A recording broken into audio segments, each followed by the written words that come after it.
We move on, though. Two of the biggest MMA draws and original BMFs. Well, them and their teams got into it at a press conference in Anaheim, California. Also the happiest place on earth. Some people like this type of chaos. Others don't. Where do you stand, guys? Is this good promotion? Goes. What did you think of the fisticuffs there? I think it's something that card needed, right? When it was first announced, I thought a lot of us were a little bit confused because they've already done the MMA part, and Jorge Masvidal won that very convincingly. So it kind of happened in reverse. Now they're gonna box to settle what, right? Like we feel like everything's already been settled. So this was a card that was lacking a little bit of that that fire. Sorry, they've just been kind of quiet. You could see Masvidal has been poking a little bit, trying to get something out of Nate. But Nate just doesn't want to do his end on the promoting wise. He feels like he's a fighter and that's his job to show up and fight. But it was just starting to kind of lose some steam. This right here, I think, is why people tune in to see Nate Diaz, the things that he brings to the table. This kind of put the stakes a little bit higher, and it's enough, I think, to generate a couple buys, I would imagine. But I don't know, didn't it get you a little bit more fired up than you were before? Yeah, I kind of like that shit, man. I got to be honest. It reminds me of, the mean streets of Santa Ana where we grew up and the fights that would take place at Jack in the Box, behind Jack in the Box, actually. This kind of had that feel to it. It certainly wasn't the happiest place on earth for some, but something went down here. Masvidal was actually in this. We got all of this, by the way, on our socials and on MMA Junkie if you want to check it out. Cold Coffee's playing it for you guys right here, but this is where things kind of escalated a bit between the coaches, some guy named Killshot from the Diaz camp, and Jorge Masvidal's boxing coach.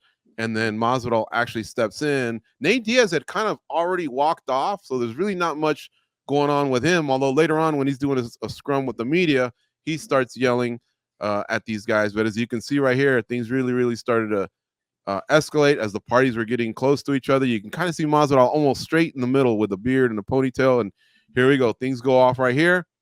There's this coach in the red. Geez, look at all those camera phones, man. We did not have that at Jack in the Box back in the day. Otherwise, a lot of people would have got suspended. But here they go. They're going at it right here. There's Masvidal in the yellow. One of the guys on the Diaz side, he got all bloodied up. Dan Tom, you're a martial artist. You're also Hawaiian, and I know they love to throw down in Hawaii. Where do you sit on this whole thing, man? Were you into it, or more on the side of nah, man, this ain't cool? I was just thinking about your comment at Jack in the Box, man. I mean, like this was like we didn't have this when we were kids. Could you imagine the fight at the end of the movie Dazed and Confused, if they all start pulling their cell phones out instead of helping poor Nikki Katz there getting beat up? You know what I'm saying? Like that's going to be how a lot of people meet their end. It's not the punches; it's the fact that they're getting punched in the face, and instead of helping, everybody's just filming with their cameras. Yeah, I don't know. I'd have to resort to Nate to this, where I think guys, Nate would say that Listen, I made this shit up. Like you got fucking Logan out there doing his pillow talk, and Connor's not even showing up for press conferences. But fucking, we're doing out here like the OG went down. Me and George, we're just like actually, scrapping and shit.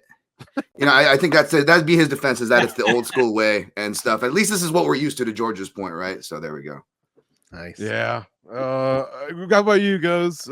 We didn't grow up. We grew up like 10 minutes away from all this, where it went down. I wish it would have got more notice. Maybe we would have headed down there. But what did you think of all this? You feel like it did get you a little more pumped up? It got me a little bit more pumped up because it gave me a reason to care about the fight a little bit more. And to your point, I've been to that Jack in the Box, and that was always two fights. What happened outside and what happened after you ate at that Jack in the Box, because you'd have another fight on your hands in the restroom like 20 minutes later. But there were a lot of scraps going on there. And yeah, I mean, I think a lot of people can maybe relate to this, but they got to give you a reason to tune in, right? Like they have to. On paper, the fight doesn't solve much, but when you throw in this heat that's been generated, now it gives you a reason to watch. Danny, are you into all this? 100%. I love this stuff. So long, obviously, nothing. I mean, there was a guy that was injured, right? But like, so long, nothing really bad happens, right? But yeah, of course, this hypes things up, especially for the general public. Like, people are not gonna tune in to watch high level boxing. These guys are not high level boxers. People are not tuning in to watch even prime mixed martial artists fighting in boxing. No, people are tuning in because this is two guys that originated sort of the BMF belt. These are two OGs that are street style, right? So give us that, right? And we got that with that press conference. Their tour promoting this was called the Baddest Tour, right? And we didn't get much spice, much of this. So now that we got it, I feel like people, okay, we might not be getting the highest level of boxing, the highest level of fighting, but we're getting a real fight, and that's what people are tuning in for. So, yeah, I'm about it, and I think this helped a ton. I think this little scuffle probably did a lot more than their entirety of the tour they did in those 3 cities a few weeks back.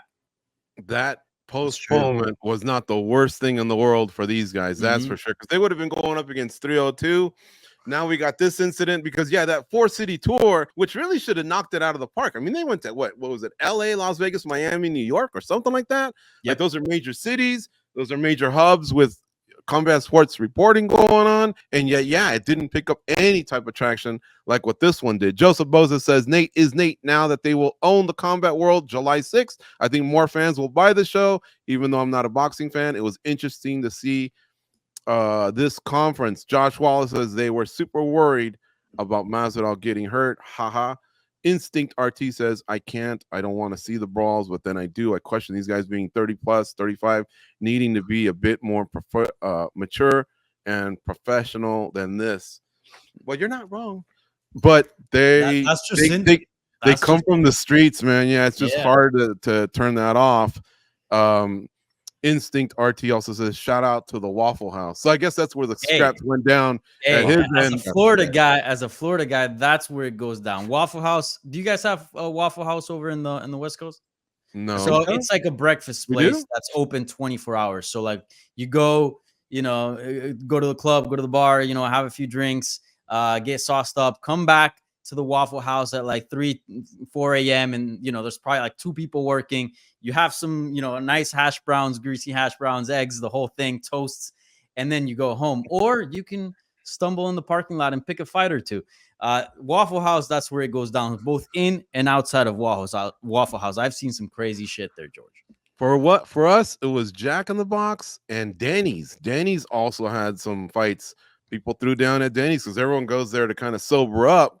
But people are yelling at each other or whatever because, they've been partying and what are you doing in our neck of the woods type of thing. And boom, it was on. How about you, Dan Tom? Well, I know that in the Northeast, I think it was White Castle is where fights used to go down, according to comedian Joey Diaz. How about you, Dan Tom?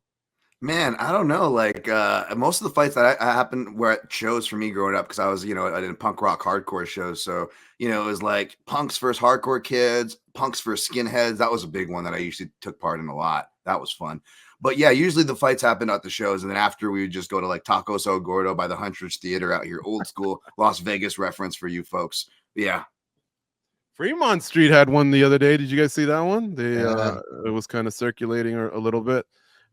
Goes, did you have any spots? Didn't you say that at Fountain Valley High School there was a fight every day or something like that, or at least multiple fights every day? At least every day. I remember there was one that had like 90 people in it. The news came. Somebody got stabbed in the head with a screwdriver.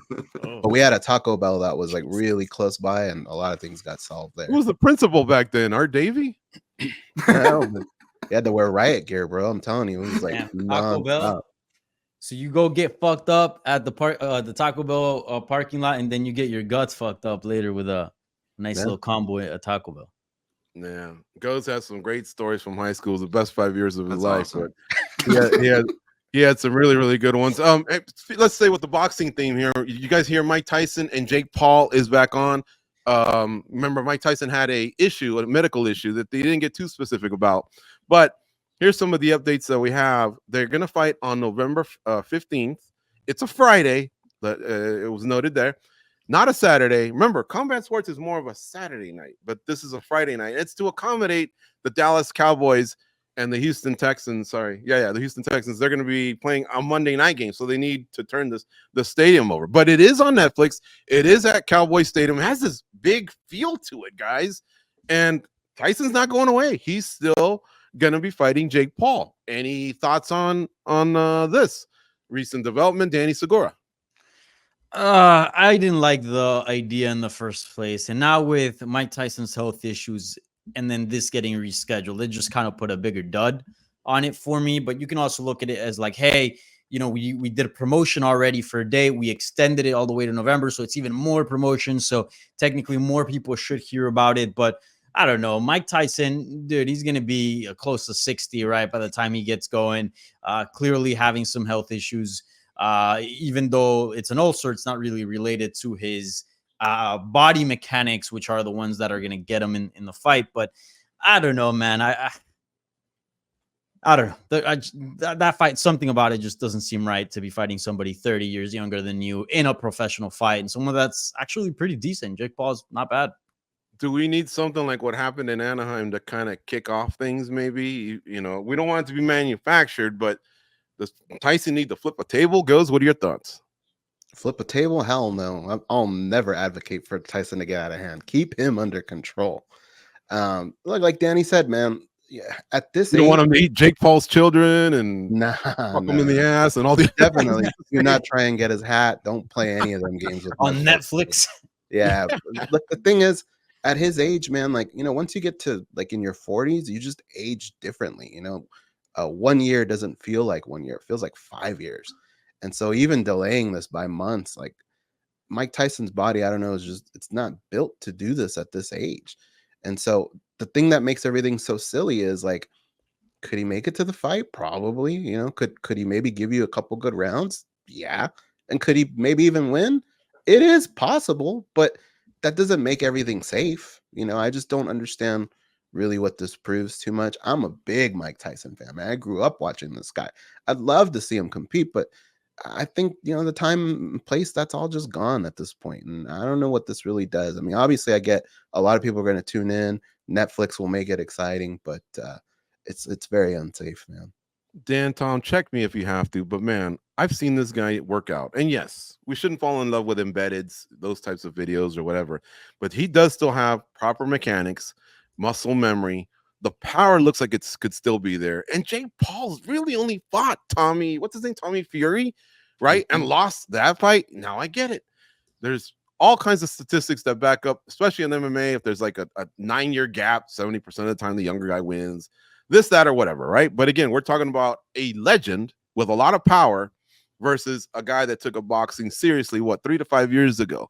I still stand by Tyson in 2 rounds will put some leather on this guy and knock him into tomorrow. What are your thoughts? Check me if you have to. Let me have it if I have to have it. I would love for you to be right, man. I'm just not getting my hopes up, man. This is speaking about effing in the A, this feels like, elder abuse. I feel like Jake Paul needs to go to prison and reenact the shower scene from American History X as the character of Edward Norton for what he's doing here, man, to be honest. But I'm not going to get my hopes up for Tyson. I grew up watching Tyson too. And I don't know, this feels like a real age divide. And I feel like everybody who's, all about the, the broccoli, anybody with the broccoli cut, whether it's Raul Rosas Jr. or Jake Paul, they're, root for that guy. Like those kids are probably all about this. Whereas like people, our ages and older, unless you're like Peter McNeely or something like a Tyson past opponent, like I don't think anybody's looking forward to seeing what's going to happen to him, so. Yeah. Well, it's happening November 15th. There's the update, folks. We still got time for that one to marinate. At least Diaz and Masvidal's happening within the next month.